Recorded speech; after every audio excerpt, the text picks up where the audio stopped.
Well, just over 3 weeks ago, Esther McVey quit her job in the Cabinet over Theresa May's Brexit plan. In her resignation letter, she said the deal does not honour the result of the referendum and fails to secure the right outcome for the future of our country. And she joins us now for her first TV interview since leaving government. Esther, welcome. Morning.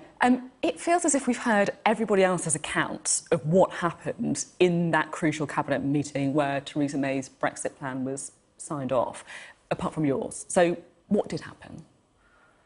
Well, obviously, I'm not going to breach confidences of what happens in Cabinet. I never have, and I won't start now. But I can put some of the record straight that has already been in the paper. Fundamentally, at the end, after we'd all been discussing for 5 hours about the Brexit deal, there were voices of dissent, people saying different things. So I asked on the most crucial issue of a generation, could we have a vote of the Cabinet to see exactly where the various secretaries of state where the Cabinet ministers were on the issue. It's happened before under previous administrations, so you could have a vote, but obviously it's down to the Prime Minister. It is her Cabinet. She can choose to elect what she does. But as I said, there were various voices of dissent, and I felt we needed to focus the mind of people who were taking a decision that would last longer than us being in Cabinet, longer than us being in Parliament, but was about the future of the United Kingdom.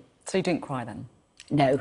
Why do you think people are so obsessed with whether female politicians cried?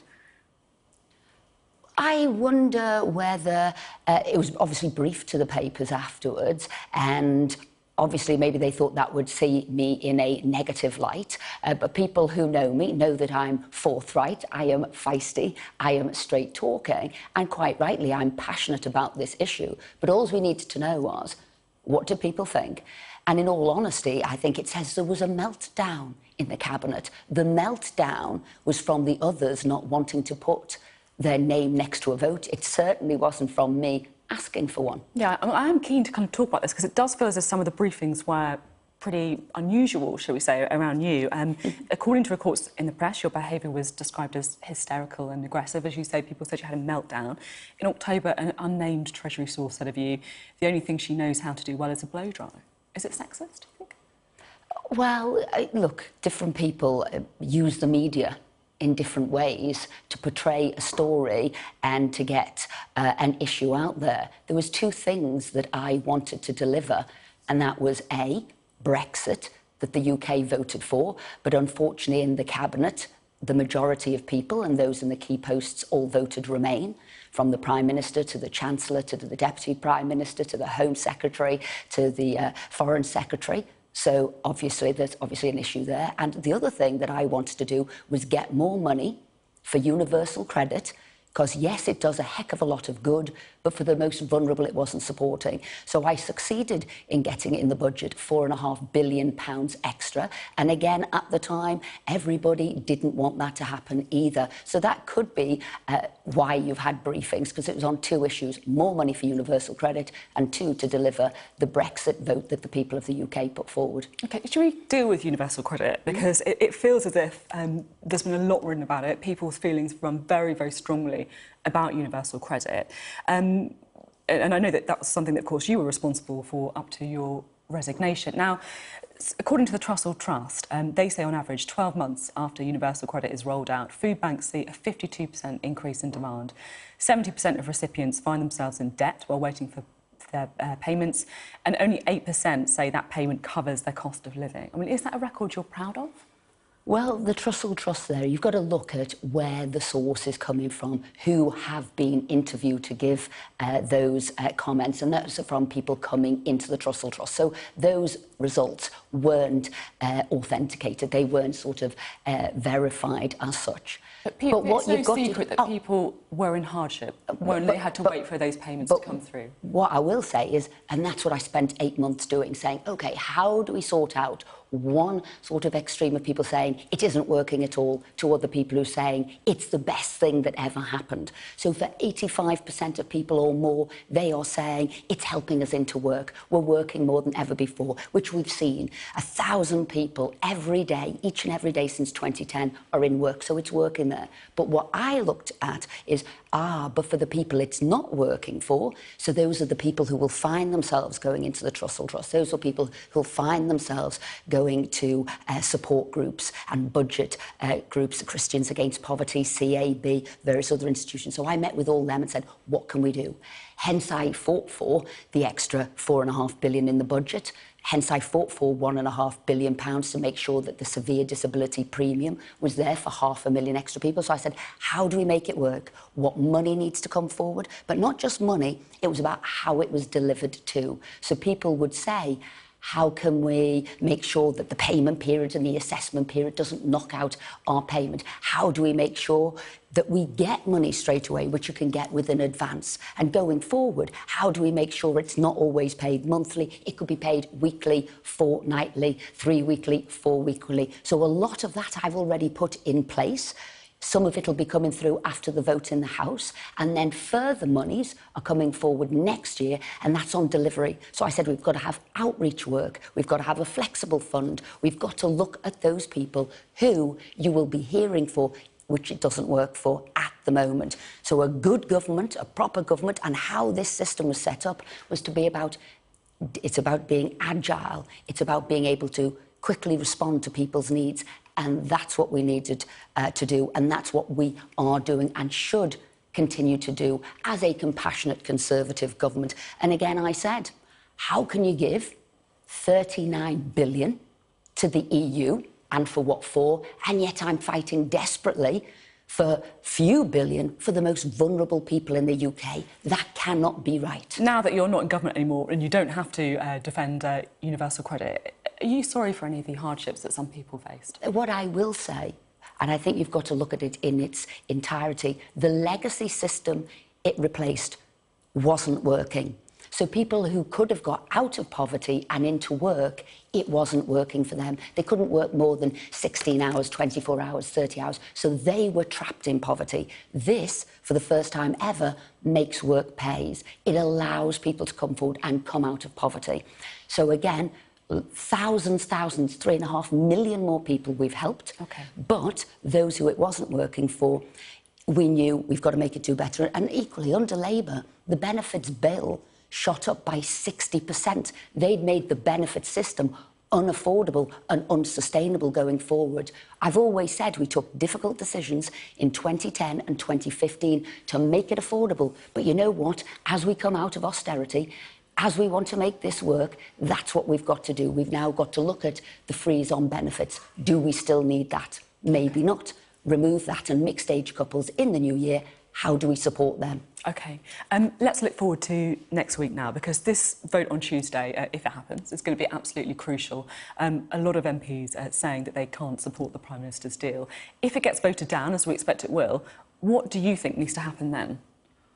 The Prime Minister immediately has to go to the EU and get a better deal. That's what she must do. And there are two key things. People talk about the 585-page document. There are two key things in there. One is the backstop. We don't need the backstop. We shouldn't have the backstop. The EU says it doesn't want it. We don't want it. So why is it there? Remove But at it. the same time, I mean, you can say that, you know, no one wants to be in a traffic jam, so why should there be a traffic jam? The same, you know, the reason that there's a backstop is to avoid that border in Ireland. I don't think that's the same thing. A traffic jam is there. No, we are creating the backstop. It isn't there. Therefore, nobody wants it. Remove it. And the other bit is the £39 billion. Why, oh why, are we handing over £39 billion, and what for? That £39 billion shouldn't be for the withdrawal agreement moving out. That £39 billion has to be used for the future agreement. That has to be for our future trade agreement with them. And if that isn't happening, we cannot agree to this withdrawal. If Theresa May cannot get what you want her to, what should she do? Should she move to a second referendum? Should she call an election? Or do you think she should then move to a managed no deal? Well, what she said, and I've agreed with her since she started, we've got to come out the customs union. We've got to come out the single market. So Norway's not an option for you then? No, we've got to have control of our laws, of our borders, of our money, of our sovereignty, of movement of people. And therefore, she has got to say, as she's always said, no deal is better than a bad deal. That's what we said, that's what we agreed in. Article 50 is there, and we are coming out of the EU. As she replied to me in a Prime Minister's questions, we are coming out on the 29th of March. So therefore, no deal is better than the deal on the table, is what you're saying? We've always said, if we cannot come to an agreement, then we will be coming out without one. So we've always said no deal was better than a bad deal. Not Remain. Remain was never there, and the people voted for out. So what she's got to say, because the EU doesn't want no deal, we don't want no deal. So between us, of course, we can get a better deal for the UK. Backstop goes. The 39 billion is for a future agreement, not to talk about an agreement. Who'd pay 39 billion to talk about an agreement? 39 billion is for that agreement. At the same time, though, there's been some pretty concerning warnings about the impact of no deal. And I know there's a lot of scepticism about some of the forecasts, but it does feel as if there is perhaps a unanimous recognition that there will be an economic hit if there is no deal. Is that a price worth paying? We've heard Project Fear 1 when we heard all of these. And coming back to my department, we got told if we even voted for the referendum, 500,000 more people would be unemployed. That did not happen. We've still got record rates of employment. In fact, the UK has created since 2010 more jobs than France, Spain, Ireland, Austria, Sweden, the Netherlands and Norway put together. So I've heard the Project Fear stories, and this is yet more. Of course we can succeed, and of course we want to make sure that it is a managed process. So if there is no deal, we would have, as we've got now, an implementation period by which we would work together. We could even say, here's half the money up front, and then half the money at the end. But if there's no deal, there isn't an when we have got period. No, but why not? Of course you could arrange to have one, because you pay for the implementation period about £10 billion. That is not true. If you've got an implementation for a deal, you would negotiate to have an implementation for no deal, because we pay for that implementation period. And of course, if the EU don't want no deal, we don't want no deal. What we both want is to be good neighbours, good allies, good friends. We are in the same geography, so let's get that free trade agreement. I believe it is there to get. The other people who don't want a no deal is UK MPs. Are you not concerned that because there is such a majority in the House against a no deal scenario, that by voting down the Prime Minister's deal, all you're doing is making a second referendum more likely and no Brexit at all? Look, MPs come to Parliament because the people elected them. Now, in Parliament, by a vast majority, we said the people should have a say. We gave the referendum to the people to have a say. They told us it was either in or out, and they said out. Now, that's what the people said. Unfortunately, in the House, there's too many MPs who voted Remain, so they are going against the people. So when you talk about trust in Parliament, trust in government, that's what it's about. They've said, you asked us, we've given you our decision, now go and do that. Don't try and confuse us. And in fact, this is something that I heard at the weekend when I was meeting with my constituents. They said, you know what, Est, when people can't convince people, they try and confuse people, and that's what we feel politicians are doing to us now. We don't want you to confuse us. We know we can get a better deal. What are we paying for? Nobody wants this backstop. Give us what we asked for, which is Brexit, which is to come out of the EU. You said just then that too many MPs backed Remain. You were talking earlier about the number of Remain supporters in the Cabinet. Do you think the next leader of the Conservative Party needs to be a Brexiteer?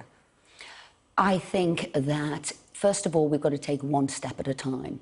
And I'm led to believe today that the Prime Minister's going to go and have another go at negotiating with the EU, which she wasn't prepared to do, which I asked her to do in Cabinet. She wasn't prepared to. But if she goes out and gets this deal that we want on those two key points, well, then she will remain as our Prime Minister because she will have done the deal that she was asked to do. And if she doesn't, then it is going to be very difficult for her. But fundamentally, what she needs to understand... Does she need to resign if she can't get the deal that you want? Let's take, it's not what I want, it's what the public wants, what we voted for. In and out was on that ballot sheet, and the country voted. Well, it's difficult to know as to exactly what everybody voted for, isn't it? No, it isn't. People voted for different reasons. Because we always said we're coming out of the customs union, we're coming out of the single market. We will be in control of our borders, our laws, our money, our sovereignty. So people knew what that was. The Prime Minister has said that for the last 2 years. In Parliament, she said that for 2 years. So we all knew what it was. And obviously, there was a significant debate beforehand, and people knew what it was for. And that's what we've got to do, because it is about... how do we get, which John was talking about before, the division in the country? People are saying, look, I feel not only let down by our Parliament and our MPs who give us a referendum and defer choice to us and what we should be doing, or they defer choice upwards to another greater authority, the EU. What are our elected MPs doing? They need to be making our decisions, and with that, making domestic decisions. So we want more money for the police. We want more police on the street. 39 billion. Wouldn't that be better being spent at home as well as getting a better deal? And also a trading deficit of £100 billion with the EU that has grown over the time that we've been in the EU. No, let's strike free trade deals around the world. Okay. That now, as the EU admits, 90% of future growth is outside the EU, not inside. We are an outward-looking global nation. We've been traders with the globe. That's what we need to do. And just finally, just to end on the leadership point, if Theresa May fails to get her deal through, if she can't get what you want her to get from Brussels, would you consider putting in a letter of no confidence? Well, I stood down from the government because I didn't have confidence in what it was doing. So I've done that because I didn't have confidence in where it was going and what it was doing. However, if the Prime Minister goes back to the EU, like she's saying now, and gets a better deal, something she was not prepared to do when I asked her in Cabinet, if she is, then I am fully behind her if she can get a better deal. Would you ever run for leader yourself? At the moment, I am looking for a person who can unite the party behind a Brexit deal, a person who believes in Brexit, who's got really the full passion to deliver. Can you see someone who's doing that? Well, I've seen the array of people who've come forward at the moment, and I think if we can all get behind one, for me, the most important thing is not the personalities, it is the deal for our country. So you're not ruling to make it out, better. You're not ruling out running for the leadership? If people asked me, then of course you'd say, of course you'd give it serious concern and do it if people asked me. But at the moment, I'm looking at who's in the papers, who can we get behind? But it shouldn't be about the personality, it should be about the country and this deal.